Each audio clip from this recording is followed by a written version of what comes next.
Hi guys, I'm Dr. Mara Padilla Evangelista-Huber, a board-certified dermatologist and a toddler mom, and this is my Zoe. Today we're going to talk about swaddling. Swaddling is a technique that involves wrapping a blanket snugly around your baby. According to the American Academy of Pediatrics, this tool, if done correctly, will calm your baby down and promote better sleep. The benefit of swaddling is simple. By restricting your baby's movement and mimicking the warmth and coziness of the mother's womb, you comfort your baby. This results in less crying and allows them to sleep through something called the Moro or startle reflex. The Moro reflex is a reaction of an infant to being startled. It can be because of different reasons: a change in movement, a sudden noise, a bright light. As you know, your infant is still getting used to the world around him or her because they've been inside your comfy, quiet womb for 9 months. The Moro reflex is characterized by an extension of the arms and legs away from the body and then putting them to the side and drawing the arms close to their body as if in an embrace. There is no way to stop the Moro reflex from occurring. In fact, it's actually healthy for your baby to have a Moro reflex because it tells us that the immature nervous system is developing well. However, the Moro reflex can be particularly troublesome during the sleep because it can wake your baby up.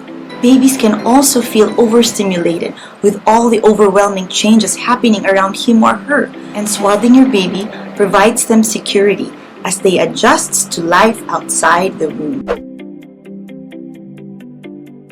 Swaddling also helps with sleep routines because it tells your baby it's time for a nap or it's time to go to sleep. As you begin swaddling for every nap time or sleep time, the baby understands what they are expected to do, which is sleep. The more they sleep, interestingly enough, the more they want to sleep, which is a win-win for mom and baby. And one more thing, babies can't really adjust to temperature changes as well as adults do. So they might not be able to keep their body warm when the environment around them is very cold. When your baby gets too cold, she uses energy to produce heat to warm herself up. Keeping your baby at the right temperature will help your baby hold on to those energy reserves and use it for growth. Swaddling keeps your baby safe and warm until they are able to regulate their own temperature efficiently. If you plan to swaddle your infant at home, you need to remember a few guidelines to make sure you are doing it safely and correctly.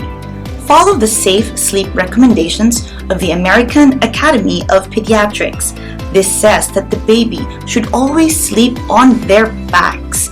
This will decrease the risk of sudden infant death syndrome. This is particularly important if your baby is swaddled. Remember, the baby has to sleep on their back. Also remember, your baby is safest in their crib or bassinet and not in your bed.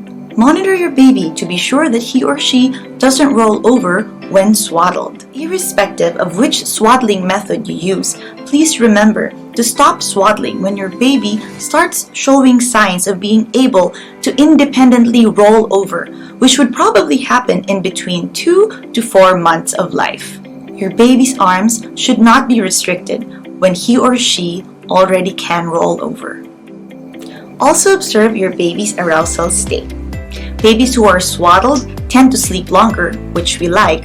However, decreased arousal can also be problematic.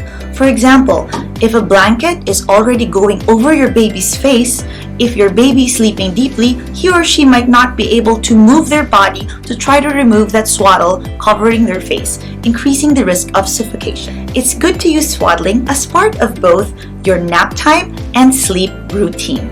As I have mentioned, this helps your infant understand that once they are swaddled, it's time to sleep.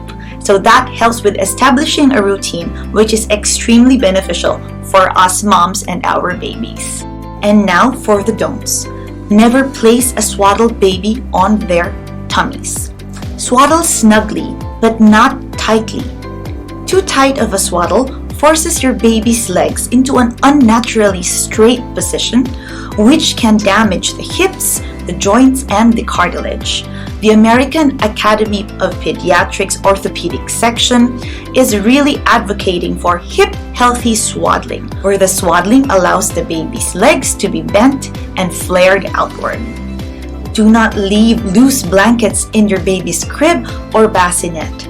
Remember, loose blankets are a risk for suffocation, and we would like to avoid any of these in your baby's sleep area. Don't cover your baby's face while swaddled to avoid overheating and suffocation. And lastly, depending on the material of the swaddle you're using and what your baby is using underneath, there might be a risk of overheating. Avoid letting your baby get too hot. Select the appropriate swaddle material for your usual room temperature, and also dress your baby appropriately underneath the swaddle. I found the Love to Dream Swaddle Up to be very helpful in getting Zoe settled down quickly and establish a sleep routine. In fact, we used the Swaddle Up on the day she was born. Traditional swaddles are simple blankets that you need to fold and tuck to get a snug fit for your baby. For me, the Love to Dream Swaddle Up has these benefits. It removes the presence of loose blankets in your baby's sleep area. As I have mentioned, loose blankets, including swaddles that have unraveled, can be a risk for suffocation if they cover your baby's face and he or she is not able to remove it. There was also no guesswork figuring out if I swaddled my baby too tightly, because the Swaddle Up is already certified as hip healthy by the International Hip Dysplasia Institute. Unlike traditional swaddles that keep baby's arms here on top of the chest or on the side, the Swaddle Up actually has wings to keep your baby's arms up. This enables the baby to self-soothe by touching their face, sucking on their fingers or their hands. Self-soothing can also promote longer sleep. I also really liked how easy it was to use. All I did was put Zoe into the Swaddle Up and then zip her up and we're done. That's super important for sleep-deprived moms like I was then. Love to Dream actually offers fabrics with different thermal overall grade. Basically, the higher the TOG, the warmer the Swaddle Up is going to keep your baby. This allows parents to choose the swaddle with a TOG rating that fits the environment that they have, which is very important because we do not want to overheat our babies. And we live in a tropical country, so it's even more important to select lightweight swaddles appropriate for our setting.